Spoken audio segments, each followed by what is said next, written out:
Hello there, Christopher here. A quick special request before we dive into this episode.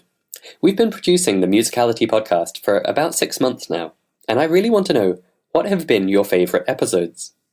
If you've been listening since the beginning, then a big thank you to you. And you'll know that we've had a real variety of guests on the show, and topics too. To help us make sure that the show is as useful and enjoyable as possible for you in future, I want to hear from you, our listeners, about what's been the best so far. To share your favourite, what I'd like you to do is please post a review of the podcast. You'll find easy instructions at musicalitypodcast.com/review. And I'd love for you to write anything you like about the show in general, and then pick out one favourite episode and share what made that one top of the list for you. A big thank you in advance for taking just a few minutes to do this, especially if you don't think of yourself as someone who normally writes reviews or posts things online. It means a huge amount to us here on the team when we see a new review come in, and it really helps the show to reach more people like you. And of course, it'll help us plan better and better episodes for you in the future. Thanks again, and I look forward to hearing about your favorites so far. Hey, this is Donna Schwartz from DonnaSchwartzMusic.com, and you are listening to the Musicality Podcast. Ever wondered why some people seem to have a gift for music? Have you ever wished that you could play by ear, sing in tune, improvise and jam? You're in the right place. Time to turn those wishes into reality. Welcome to the Musicality Podcast with your host, Christopher Sutton. Hi, this is Christopher, founder of Musicality, and welcome to the Musicality Podcast. Today on the show, I'm joined by Donna Schwartz, one of the best-known saxophone teachers online. As you'll be hearing though, Donna's expertise goes deep on sax, but also wide on other instruments and musicality in general. Along with past podcast guest Nick Mainella, Donna hosts the Everything Saxophone podcast, and she is the creator of several interesting online courses, including Get a Killer Saxophone Tone, Practice Smarter, and Jazz Improvisation Explained. In this conversation, we talk about how it was learning a second instrument that helped Donna to overcome crippling performance anxiety on her primary instrument. We talk about the revolutionary approach to teaching and learning music, which really shouldn't be all that revolutionary, and the surprising key to producing a good tone that really projects. This was one of those conversations where I had to keep holding myself back because I could have happily dived into any one of several areas Donna touched on and spent hours just talking about that. So I know you'll enjoy this and go away keen to explore Donna's website, courses, and podcast for more of her insights and expertise. My name is Christopher Sutton, and this is the Musicality Podcast from Musical U. Welcome to the show, Donna. Thank you for joining us today. Thanks so much, Chris. I really appreciate it. So I'd love to start at the beginning of your musical journey and hear a bit about what those early music experiences were like for you. Okay, it's not, some people may think I was born with a trumpet or a saxophone in my mouth, and that is not the case, folks. I had a really good public school education. We had music available to us with general music, but then at the end of third grade, we were shown the band instruments. And I was really, first of all, I wanted to play drums. My mom said it was too loud. So I was like, all right, I'll play trumpet. That's not loud at all. So, but in truth, the elementary band director was a professional trumpet player. And of course, he's going to show that instrument off the best. And I'll never forget that. I'm thinking of it right now. This is bringing back memories. I'm sitting there in my third grade general music classroom. We were sitting on risers, and he brings out this shiny gold trumpet, not real gold, it's the lacquer, of course, but brings out this trumpet and he's playing it. I was like, wow, that's me. And so I chose trumpet, but I could not get a sound out for 3 months. I'm not lying to you. I really could not get a sound out. And I'm a very determined person. I'm very persistent, sometimes to a fault. And I couldn't do it. Now, my older sister played the mellophone, which is like a marching French horn. She didn't have the best embouchure. An embouchure is your facial setting. It's the muscles around your mouth that help you to produce a tone on a wind instrument. But my sister, after a couple months, she showed me the embouchure. I got it, and I was off to the races. I do have to say this, though. During those first 3 months, our band classes were in the attic of our school, a very hot attic. In New York, they didn't have air conditioning in schools. And there were 25 or 30 kids in that beginner trumpet class.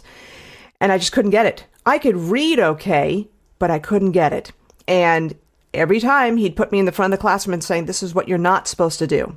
Now, can you imagine that today? Oh my God. So, like I said, I was persistent, stubborn, and I had this FU attitude because I'm from New York. So I finally got it. I became the best player in that school, fairly quickly. And that shut him up. But that experience alone made me feel that, I would never want to make someone else feel that way about playing.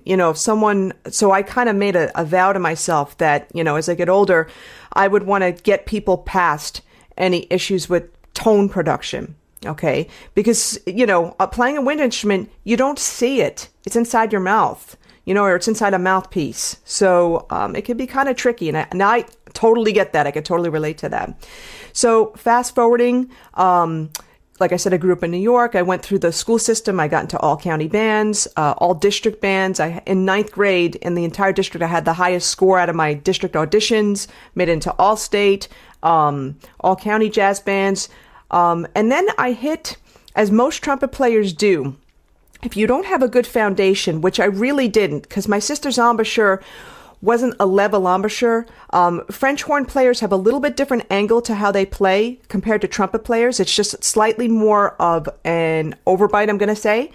And that will only take you so far on a trumpet. And it took me so far as like the end of high school going into college.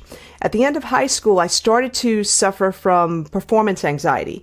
And I blew my Eastman audition because I was really, really terrified.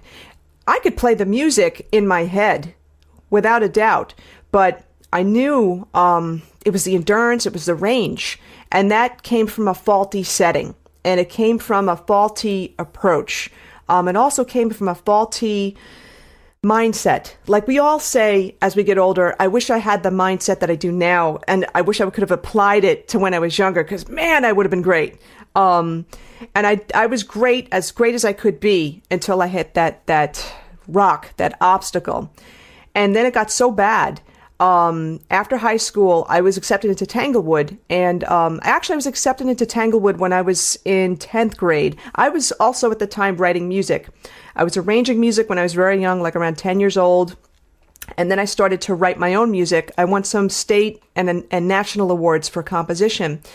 And I actually wrote a piece for the Olympics. And I didn't know where to send it. I actually found the Olympic Committee and I sent it to them. And of course, they sent me a nice letter and all that kind of stuff, whatever. They didn't take it, but that was pretty cool.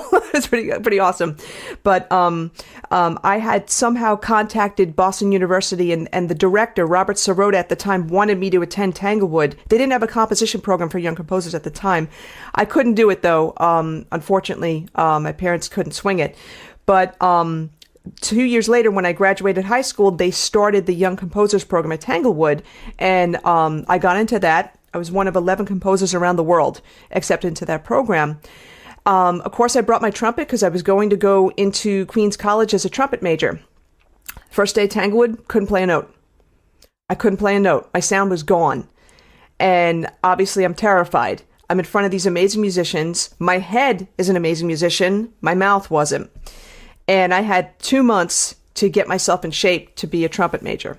That was really, really tough time in my life. And I'm going to be honest with you, it took me a number of years before, not a number of years, a long time before I was able to hash out the embouchure problems that I had and make it work for me. And I had the best instructors at the time, starting with at Tanglewood, Joe Foley.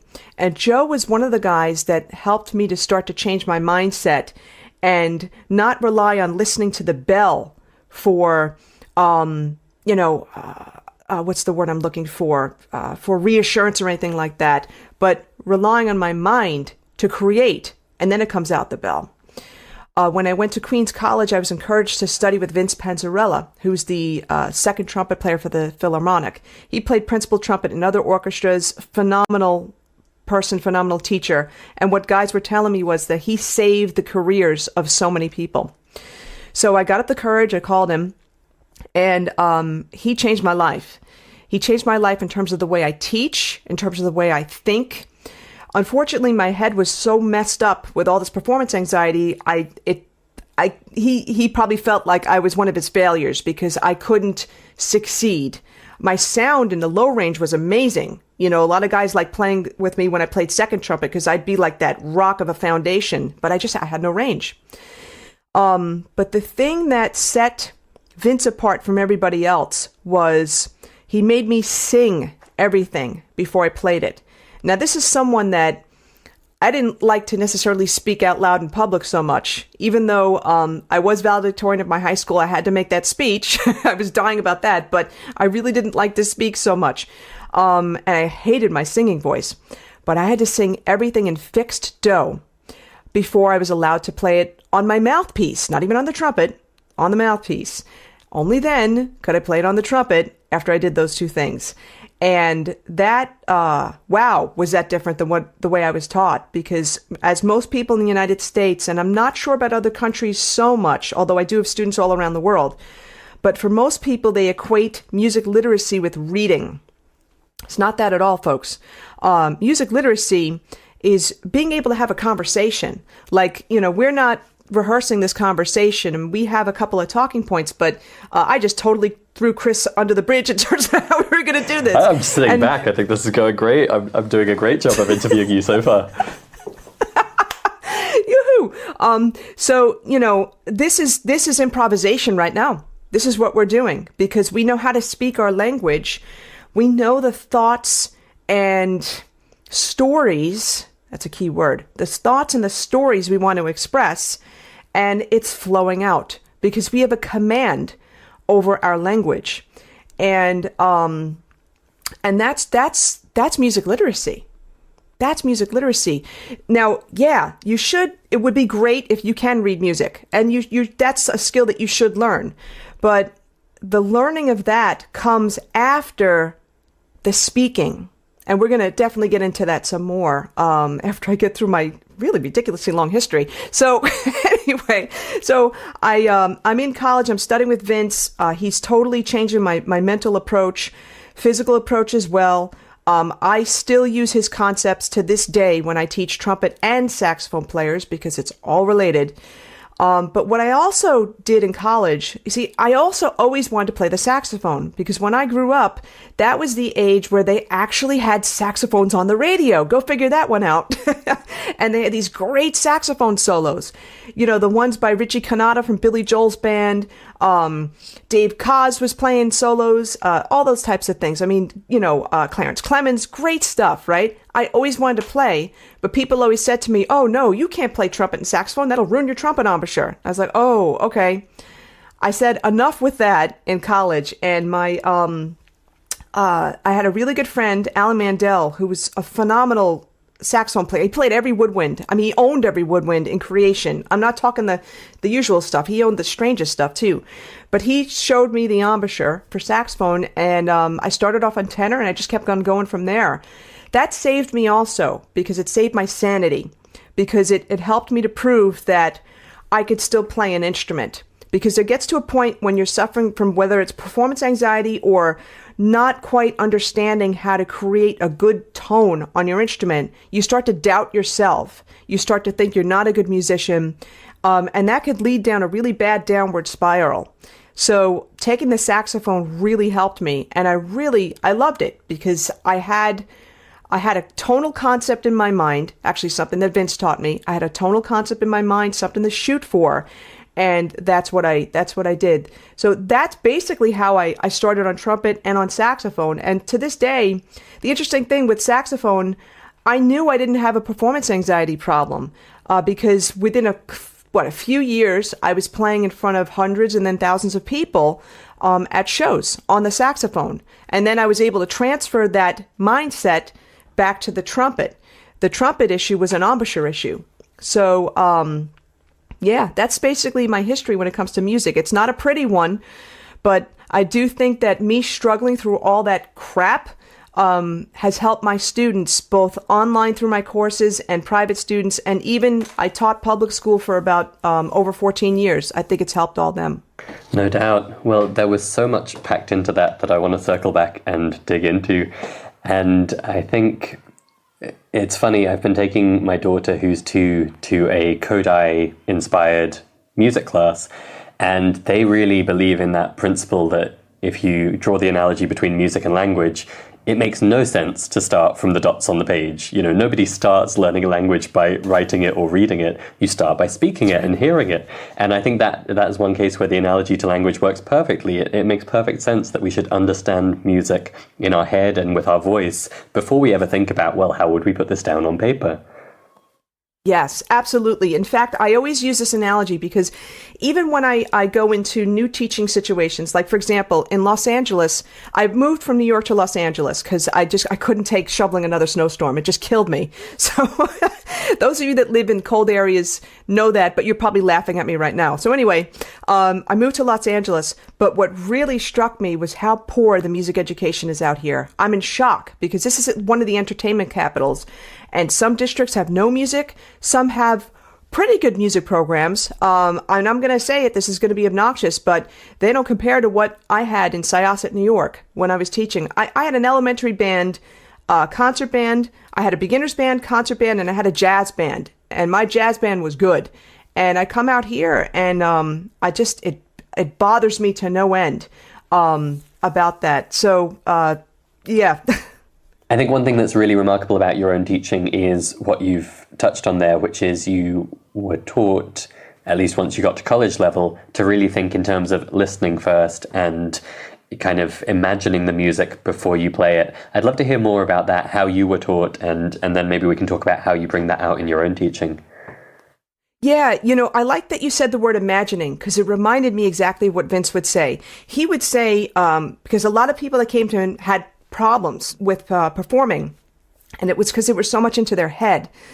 But he was saying, get into your imagination, get into that playground in your head. Imagine what you want to sound like. Imagine what this beautiful piece of music will sound like.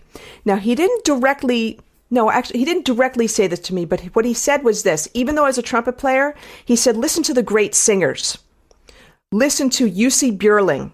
I never heard of UC Burling. Now, I've heard of a bunch of the opera singers at the time, but not UC Burling. So he had me listening to singers to get an idea of tonal concept. So with him, that was the start of someone formally telling me to listen first. The interesting thing is when I was younger, in New York, we have these solo competitions. It's called NYSSMA, New York State School Music Association. You'd prepare a solo, a certain number of scales, and sight reading. And what I did, I had, there was this kid, he was a year older than me. His name was John Naraki, actually. Great trumpet player. He studied with some really great people. He was like my mentor. He didn't know it. But everything that he did, I did the following year. So if he played the Haydn Trumpet Concerto, I was going to do that. If he did the Hindemith, I was going to do that. But what I did, the year before I was supposed to play that solo, yeah, I'm listening to John, but I'm finding every recording I can of the Hindemith Trumpet Concerto. And I'm listening to WQXR, which was the classical radio station in New York. And I remember in the New York Times on Sundays, they would put the radio listings for the week. So I would look and see if there were any trumpet concertos, and I'd get ready with my cassette recorder, because that's all we had at the time, and I'd do cassette recording. So I was training myself to listen first. Now, yeah, I could read these things, but you can't read phrasing. You can't read nuances. You can't read tone.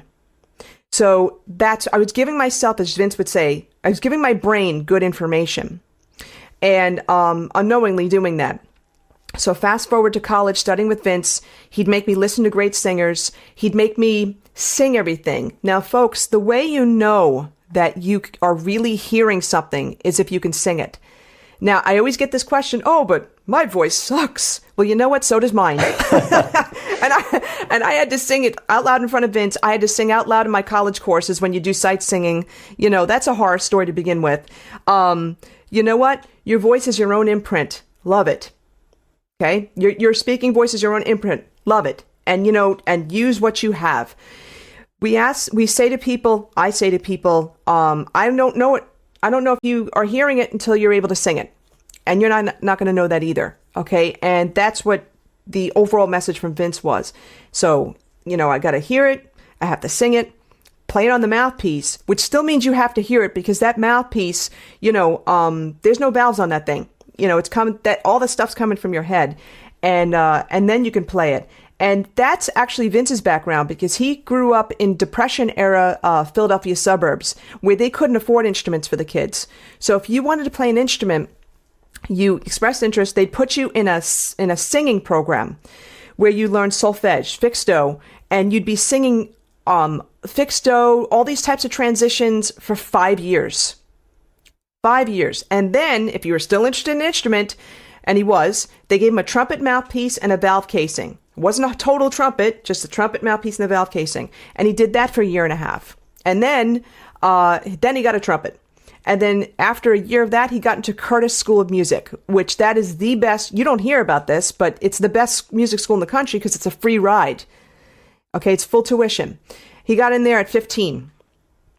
And he graduated, but he went into the Army after that, and he suffered a really, really bad injury to his lip. He was ejected from a Jeep, and his face hit a rock, and it split his lip open. And he went through hell and back, and he found these teachers. He found Vincent Chickowitz. He found Arnold Jacobs. They saved him, and it was like Vince's destiny to save other people. But all that story just goes back to the point of Vince's upbringing. He had to find he had to go back to his upbringing to save himself. And that's saved a whole bunch of other people. That's really interesting. I think it's a stark contrast to the teenage guitar player who thinks if I just have the Fender Strat, then I'll sound great and be a great guitarist. This is the opposite. Oh my God. This is saying, first off, look at what you have inside, look at no equipment, can you become a good musician? And then when you're handed an instrument, you'll have something to do with it. Yeah, wow, that's a great analogy. And here's the thing too, it's not just guitar players, it's saxophone players as well. Even more than I'm going to say even a little bit more than trumpet players.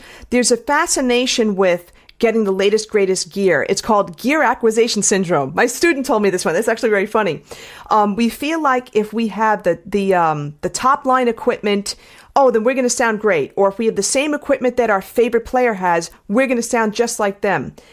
In fact, I had someone coming up to my door the other day thinking that I sold saxophones. I said, no, I teach. But then he said, okay, well, can you tell me where to go? And I mentioned some things. And I said, he asked the prices of a saxophone. So I'm giving like beginning prices and stuff. And then he's showing me this professional model, what was it? Selmer Series 3, which is, it's expensive saxophone. And I said, no, start off on a beginner saxophone and, get a good teacher. And whether it's online, because nowadays, folks, online, you're going to get the same benefits as live in person. But whether it's online or in person, get a good teacher. Do not spend $4,000 on a saxophone when you can spend probably $1,000 or rent, even better, rent at first and then go from there. It's that thought that a lot of people go through because we're also fed that too. We're fed that in our society as well. Oh, you got to get this new Theowana mouthpiece. It's awesome. Yeah, they are awesome. But you know what? You got to know how to control it. That's the thing. It's beginners you don't. Absolutely. I think it's that cultural misunderstanding around where the music comes from. And, apart from the gifted few, the rest of us get the music from the page and from the instrument. Therefore, we need the best sheet music and the best model instrument. When the reality is, we all have that instinct that we can tap into if it's brought out of us in the right way. And that's where the music comes from much more than whatever, model saxophone you happen to have bought. Yeah, and you're touching on another thing too, and that this is something that's really I'm pretty passionate about. People feel, and I alluded to this before, people feel that they're literate in music if they're reading, okay? And this is not just in the United States. This is all over the world. We're fed the notion that, okay, I'm a musician because I can read, All right, I see this a lot out here, especially, but that's really not the case, because the thing is this: the notes on the page only say so much, and just looking at the notes of the page, you'd sound like a robot. You need, in order to understand and give meaning to the notes on the page, you had to have done a lot of listening. Now, sometimes when you're some people may ask, oh, okay, Donna, well, let me try to trip you up with this one. What if I'm sight reading? I can't possibly have heard it before. I'm sight reading.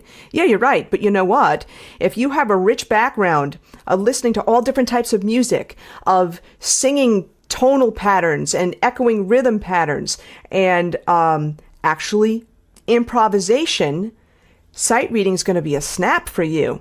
All right, and this leads into my training with music learning theory, and we had spoken about this before. After undergrad, I just was really messed up in my head. Even though I had that great training from Vince, it was my own head that messed me up. I got a social work degree, so I was doing social work for a little while. I have my master's, and I was being a social worker in senior centers, directing them, all that kind of thing. I said I got to get back into music, and I found that I was private teaching at the same time. I was private teaching when I was in high school, actually. So I had continued doing that. And then, people kept on saying to me, you should just get your music ed degree. Get your music ed degree. But the other thing that, people always say is, oh, well, those that can't teach, And I got to tell you, that is so wrong, because I've studied with some phenomenal players who can't teach. They just can't teach, because they never had problems. They don't know how to solve them. So I did get my music ed degree. And, Queens College was really great for that. But there were a couple of things that were missing from that program. And one of the things that I found, this was at University of Hart in Connecticut. It's part of the University of Hartford. They had a summer course. I would take a lot of summer courses all over the place, because I'm the type of person, I do a lot of research, I dive into things, and I like to know a lot about everything. So I took this course called Creativity Through Improvisation by Chris Azera. Now, he was on faculty for Hart for a while, but then he went to Eastman. That course also changed my life, because what it taught me was this whole process of music learning theory. Now, music learning theory it's what it is. It's a theory developed by Edwin Gordon, who recently passed away. He studied how we learn music. He studied it in young children all across the age span, but tremendous amount of research into this. And he found that the best way to teach people how to learn music. Now, we learn the most from ages 0 to 9. That's when we're like a sponge. We could take everything in. It doesn't mean that after age 9 that you stop learning. It just means that you're going to have to do some work, So like you have two areas of development, your rhythm and your tonal. And for a lot of people, they're not equal. Okay, you may be better at tonal than rhythm, vice versa. Once you get to the age of 9 and afterwards, the area that you're weaker in, you're just going to have to put in some more work, to get it up there. But I took that course with Chris, and wow, I was blown away, because we were learning songs by ear, no notation in front of us at all. And we were singing melodies, bass lines, and harmonies. Melodies, bass lines, and harmonies. At the end of a week, we were all singing. I mean, we didn't even need our instruments. And we were improvising, because we knew the melody, bass, and the harmony. So that course just totally changed my life. And then after that, I dug into that. I did more research, and I found out that there was certification for music learning theory. And there's an organization called the Gordon Institute for Music Learning. It's GIML.org. And, if you're really interested in this, definitely check this out. There's a bunch of us all over the world, actually, that teach this way. And it's big in Italy, and it's big in Japan, too. In fact, if you do a YouTube search and you see some of these Japanese youth orchestras, I bet you a bunch of them are MLT trained, because they're unreal. What sold me on this theory was when I was taking that course, I was shown a video of a 5th grade jazz band. Dina Alexander was the teacher at the time, and this was her band. These kids were improvising, and I'm not talking that canned solo that you read on a jazz chart. They were improvising their own solos in 5th grade, and they were meaningful solos. And they were meaningful in style, too. Now, that just blew my mind. I was sold right there. I said, I've got to figure this out. I got to get certified. I did. I changed the way I taught. And again, I was taught from the very young age to read and play at the same time. And people were dropping like flies because that's too much to handle. And it just doesn't make sense, as you alluded to before at the Kodai training. You really have to build up people's ears first. You have to get them listening and get them singing, get them hearing things that are not just in duple meter, where you're hearing the small beats in sets of 2s, but have them hearing things in sets of 3s, having compound meters, all those types of things, listening to world music. The more experience you have up in your head, it's going to translate to making it easier to read. And I've just found after I started using concepts from music learning theory, I rarely had people quit their instruments. It's interesting because my first years of teaching in public school, I taught the way I was taught, and you'd get your usual amount of kids dropping, and the orchestra teacher, same thing. I changed over. No one wanted to drop. All of a sudden, everybody was switching from orchestra to band because we were having fun. When you take up an instrument, all you want to do is play songs, right? I think people can relate to that. You don't take up an instrument to play long tones unless you're a masochist, So that whole concept, from Dr. Edwin Gordon was just really profound to me. And you know what? It shouldn't be, because those of you that like jazz, a lot of those guys back then didn't necessarily have formal training.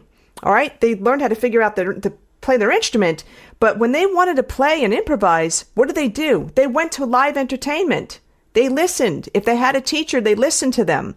They didn't say, okay, wait, hold on. Can I have the sheet music? No, it was all ears. It was all ears. And that, I think, is something that is sorely missing today from music education. Now, unfortunately, I understand why. And it's because of a cultural concept, and I mentioned this again before, that, we say to young kids, like, when you read books, you're literate. So people then equate that with music. When you read music, you're literate. That's the first problem. But the other problem is this. Band directors, at least in the United States, have such demands on them that they have less and less time to teach their kids and more responsibilities for putting on concerts. So they feel that, okay, I got to get these kids reading music, so I'm going to stick music paper in front of their face and hope that they just figure it out on their own. That's the unfortunate thing that's been going on for a number of years now, and it pains me. It pained me every time I had open house night when I was a public school teacher, and the parents of my young students came in. They'd always say, I played flute when I was younger, but I stopped after high school because I didn't know what to play. And that was a common theme. And the reason why they didn't know what to play was because they had to rely on someone else to teach them how to play it, to tell them how it goes. As opposed to with music learning theory, if you're taught this process for learning music, and I teach this to my private students and I do this in all my courses, if you do this process, you're going to be able to teach yourself. You're going to be like those jazz musicians back then. And no, it doesn't have to be just jazz. It could be classical, be anything you want. But it's all ear-driven. It's not note-driven, so to speak. And then you learn how to read. And then there's a process for teaching people. The distinction between music learning theory and Suzuki method is that music learning theory has a process for teaching reading also. And that was really effective for me when I was teaching in public schools. Very cool. So I'm going to ask the question that I'm sure is on everyone's mind, because I have no doubt, having heard you describe it like that, the listeners are thinking, that sounds amazing. Why doesn't everyone do it like that?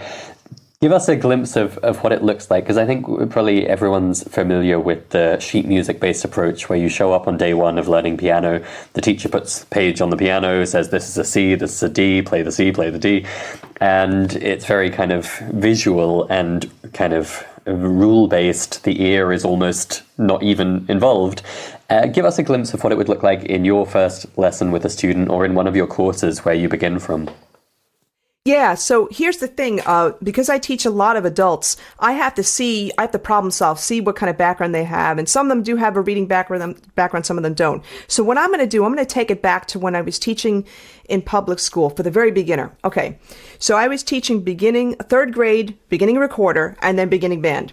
So here's what I did. I would sing a song, and it would be a song they wouldn't know. I made sure I did that. I would sing a song called like Major Duple. Boy, that's exciting. Woohoo! That's a hit. That's a chart topper. Anyway, so I would establish parameters for that. I'd be on the piano. I'm not a great piano player, but I could play basic chords.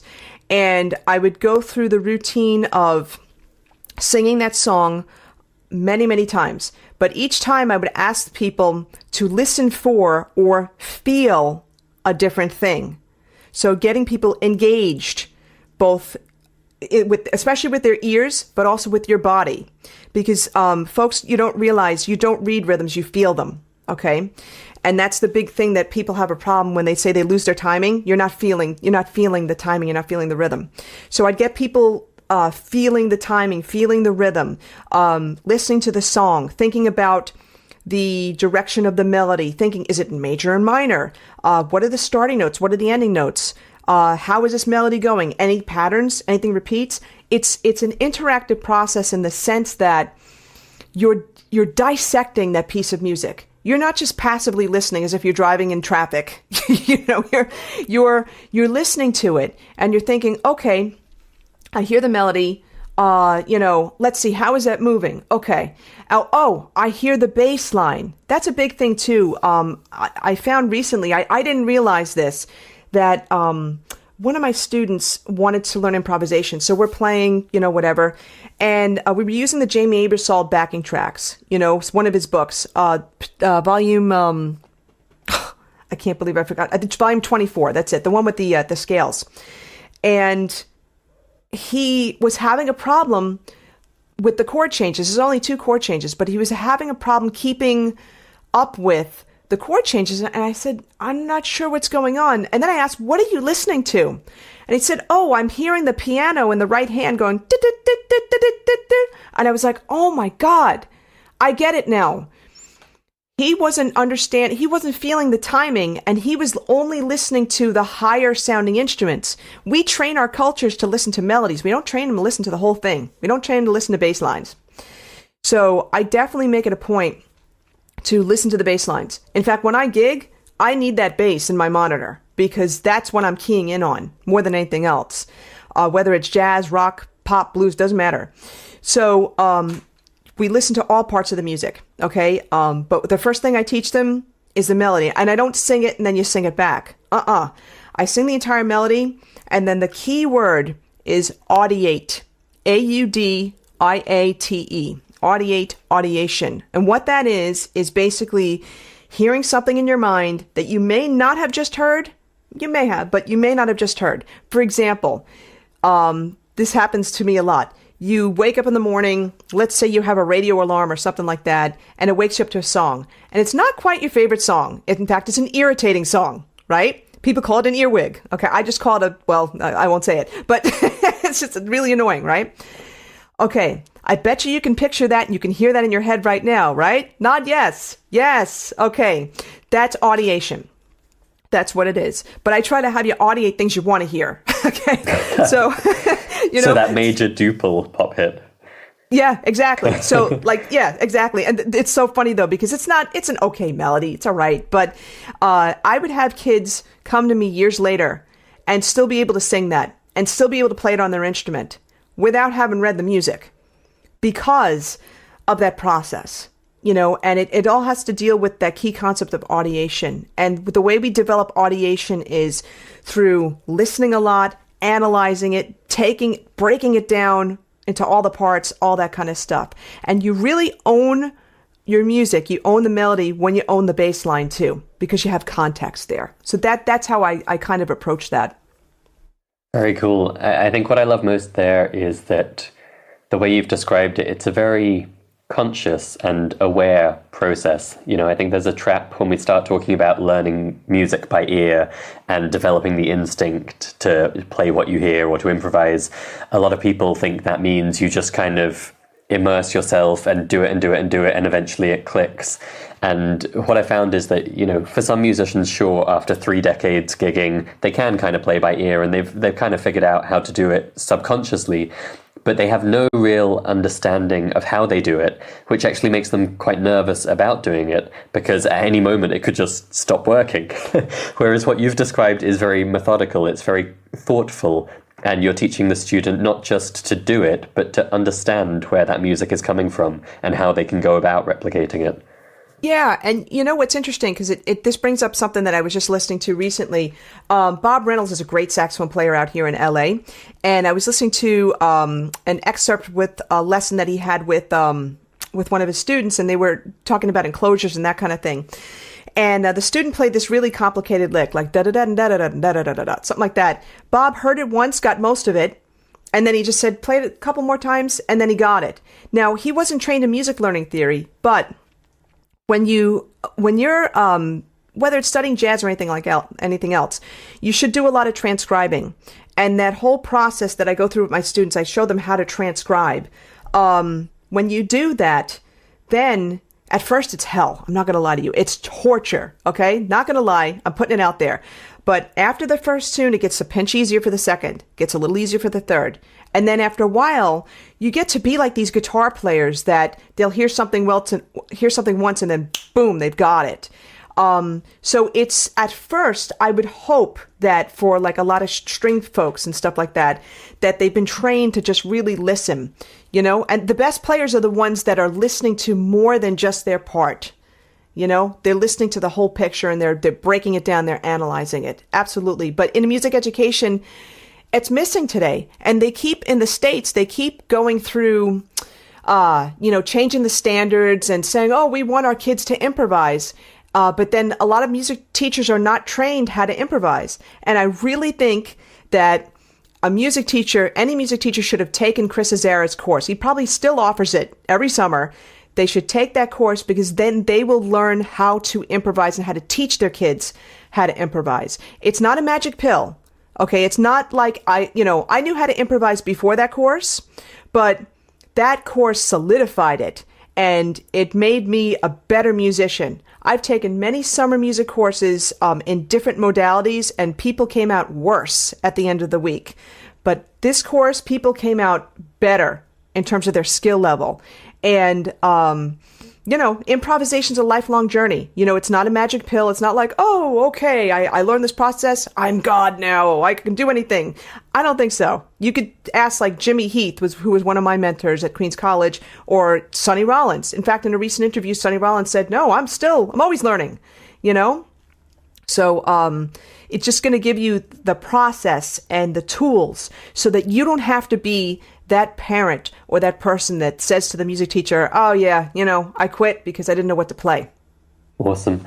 So we've talked about the power of listening for, finding the notes by ear or having a good sense of rhythm. But there's one other big area of listening that you're particularly expert in, which is the whole topic of intonation and developing your tone. And I wanted to take this chance to pick your brains a bit. I know we have a lot of saxophonists in the audience who will be particularly keen to hear about your Killer Saxophone Tone course. But I think this is a topic that probably cuts across all instruments to some degree or another. So I'll just ask the broad question: how should we be thinking about developing our tone? Sure. It's. I'm so glad that you have me on this podcast, because you're bringing out a whole bunch of memories that I really haven't thought of in a long time, and this is actually great to kind of like solidify everything together.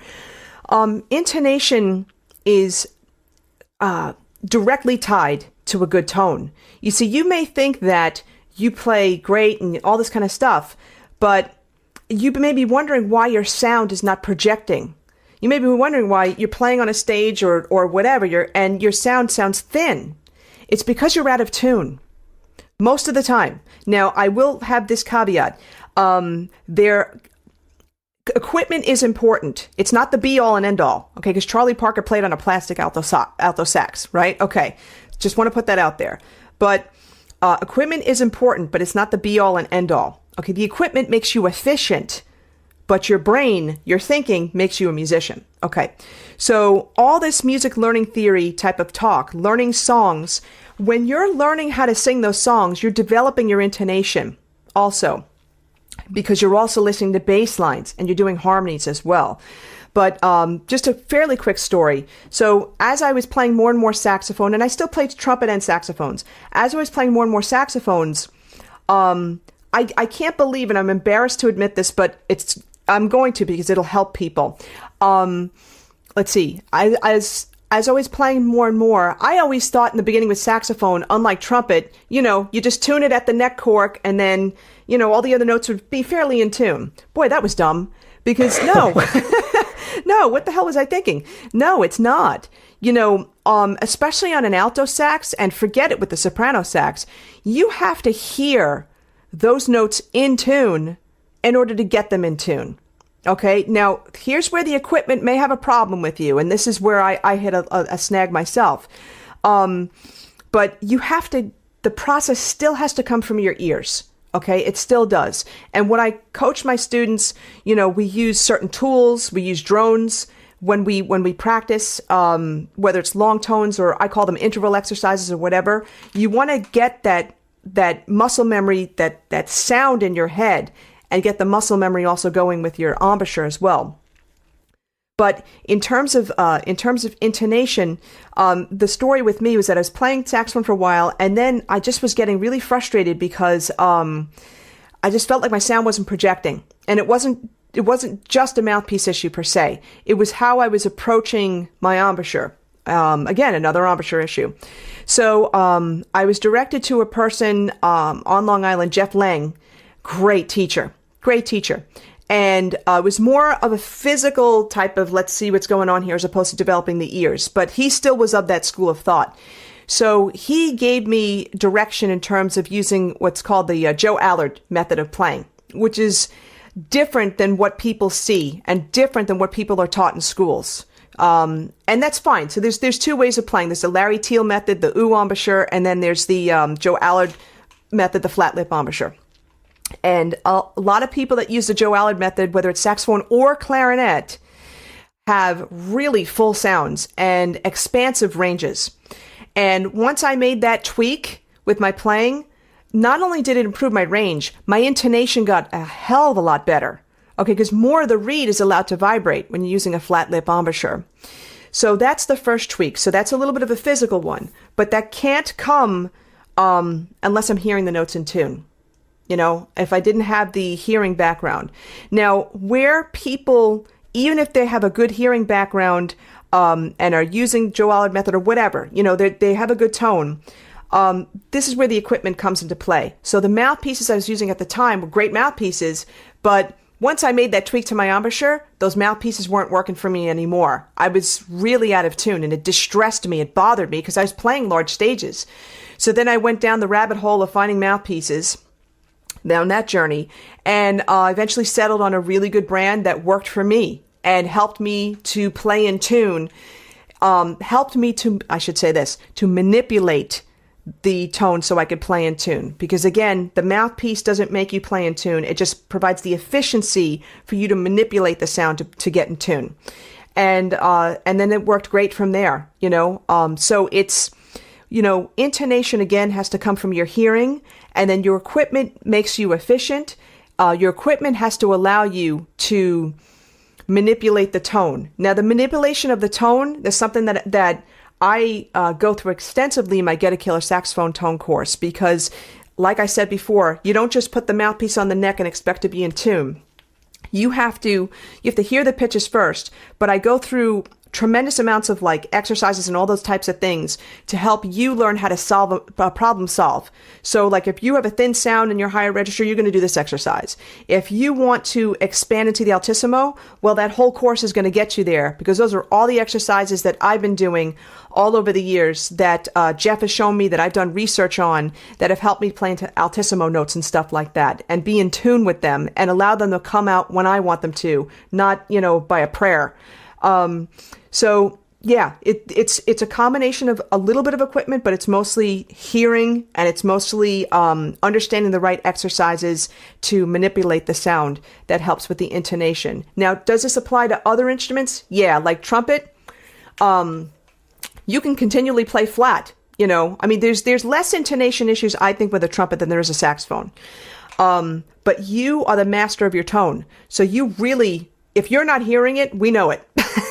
You know it, So you want to really hear that pitch and tune and get the right embouchure setting and build that muscle memory to get everything in tune there. And then you may explore mouthpieces that are going to make it more efficient for you. But any kind of brass instrument, you're definitely the master of your own tone. Fantastic. And I think, even if you're playing an instrument like piano or guitar, where the pitching is more laid out for you reliably, I think everything we've been talking about in terms of listening to great players and transcribing and building that mental model before you try and bring it out on the instrument all totally applies to having the kind of tone and timbre that you're looking for. Oh, gosh, yeah. And what's interesting? I've got a lot of students that play instruments like that, guitar. I have a lot of harp. They call it harp. The blues harp plays, it's harmonica. I've got a bunch of students that play those instruments. And the interesting thing is that the big concept for them, because they're used to the instrument just being in tune. You just tune it once and boom, and of course guitar you have to keep retuning, but you use your tools to do that, or you go to the 5th fret and all that kind of stuff, and you quickly tune. And you expect all the notes on that string, once you're tuned, to be in tune. It's not the same on a saxophone. It's not the same on a trumpet. You have to really rely on hearing it. And the timbres as well, too, because certain pitches have a certain timbre to it, and that's what you're recalling. And that's the thing, that's the thing that's going to help you to play more in tune and have better intonation. Well, I think this has been such a fascinating conversation in a number of ways. I think if there are any saxophone players in our audience, or in fact any instrumentalist, you should definitely be checking out the Everything Saxophone podcast. Donna hosts it with one of our other guests on the show here, Nick Mainella, and you really dive deep into some fascinating topics that are not saxophone specific. Maybe you could talk a little bit more about that, Donna. Yeah, Nick and I just started this project in 2018, and so far our guests have been Derek Brown, who's actually revolutionized the way we play saxophone. They call him the beatbox sax. Very nice, humble guy. And when I interviewed him, when I interview a lot of people, I dig deep into their past, not only their journey, where did you go, all this kind of thing, but also what they were thinking. What was your thought process? What was your practice regimen? What set you apart? What did you go through over here? So I interviewed Derek, Jeff Kashiwa, contemporary jazz player. Nick interviewed Noah Preminger, an up-and-coming jazz saxophone player, great player. The last interview that is up is from Greg Fishman, who's a renowned jazz musician, educator. He's got tons of books out. Now, that was an epic interview, folks. That was like almost 2 hours. and he just drops knowledge bombs like you wouldn't believe. And it's not just saxophone. It was jazz. It was jazz concepts. See, the thing that sets our podcast apart, yes, it's the Everything Saxophone podcast, but it's also getting into the mental game. It's also getting into the mental aspects. It's getting into the practicing. It's getting into the jazz. So it is designed for all instrumentalists, but we're focusing on saxophone players. Very cool. And of course, if there is anyone looking for trumpet or saxophone teaching, DonnaSchwartzMusic.com has you covered with lessons and with courses. So definitely do check that out. As always, we'll have links to those in the show notes for this episode. Thank you again, Donna, for joining us on the show today. Thanks so much. This has been really great. I really appreciate you having me. Unlock your full musicality with Musical You membership. Find out more at musicalitypodcast.com/join. I have been following Donna online for years, so it was fantastic to get this chance to learn more about her own background and the philosophy she brings to her teaching. Let's recap.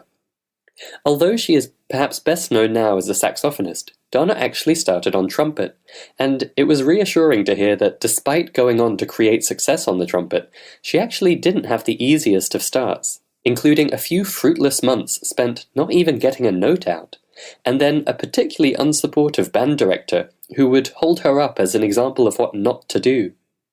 Fortunately, through determination, she persisted. going on to become the best player in her school and pass the most challenging auditions across the state.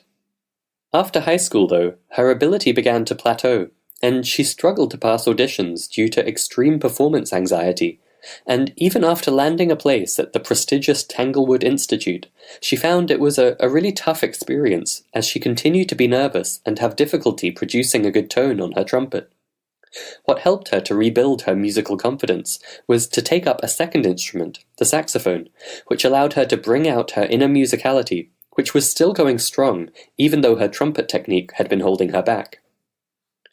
Donna said that the difficulties she worked through over those years ultimately have positioned her to be a far better and more understanding teacher for her students now, who often struggle with similar issues. If there was one theme running throughout this conversation, I think it was the importance of listening. This won't come as a shock to listeners of this podcast, but this is a crucial part of how we at Musical U believe music should be taught and learned. Donna gave the analogy with language, where to take only the written form of language as what it means to understand or speak that language is almost complete nonsense, because we know that of course it's the oral understanding that comes first. The same can be true for music, and I loved hearing Donna explain how this works in practice in her teaching. Using the approach developed by Edwin Gordon of music learning theory, Donna teaches her students primarily through hearing before they are asked to play anything on their instrument. They learn to both audiate, meaning to imagine the music in their mind, and to sing it, which, as she points out, is the real test of whether you've heard it or not, whether or not you consider yourself to be a good singer.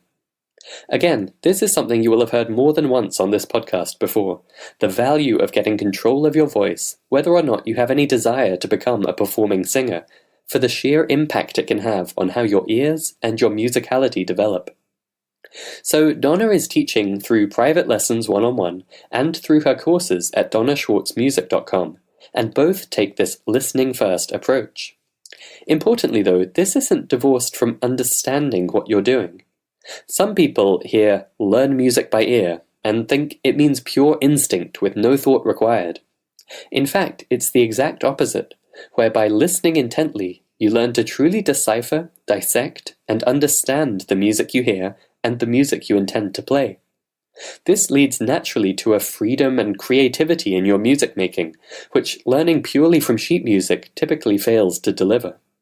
It's perhaps no surprise that, given her difficult experiences developing her trumpet embouchure and her intent focus on the importance of listening to become a good musician, Donna has become an expert in developing good tone and particularly good intonation, meaning pitching your notes correctly. In fact, she has a whole course dedicated to doing this on the saxophone. It was great to hear some of her insights on the mistakes sax and trumpet players make in assuming their instrument will do the pitching for them. And I think that message of listening intently and imagining the right pitches before you try to play them is one that every instrumentalist and every singer can take to heart. It doesn't matter how incredible your gear is. If you're playing out of tune, no one's going to want to hear it, including yourself. From listening to Donna in this conversation, I'm sure you're keen to check out the Everything Saxophone podcast, which, despite its sax-specific name, can actually offer a huge amount to players of any instrument through the deep insights Donna and Nick draw out from their interviewees. I would highly recommend checking out that podcast, and of course everything available through donnaschwartzmusic.com, and that's Schwartz spelt S-C-H-W-A-R-T-Z. We'll have links to that and everything else mentioned in this episode in the show notes at musicalitypodcast.com. Thanks for listening to this episode. Stay tuned for our next one, where we'll be talking about the many meanings of the word tone. Thank you for listening to the Musicality Podcast. This episode has ended, but your musical journey continues. Head over to musicalitypodcast.com, where you will find the links and resources mentioned in this episode, as well as bonus content exclusive for podcast listeners.